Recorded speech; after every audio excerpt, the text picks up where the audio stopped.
Tangin, nakabukas na. Ay, mga gago ah. Lagay yung order ko ah. Yung order niyang side mirror. Stock yan pa? Hindi. Bakit kaya ganito itong ano na to? Kanina, dito nga ako sa sale now.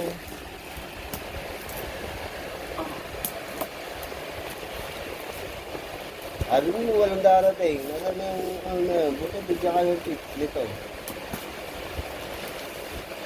Ayos ka rin ah. Pag order ko may tip ah. Pag pagkain mo wala ah. Ah, meron pala. Ay! Delicious! Okay na. Yes! Tignan mo yung isa kung walang basag. Yung isa. Okay na. Yes!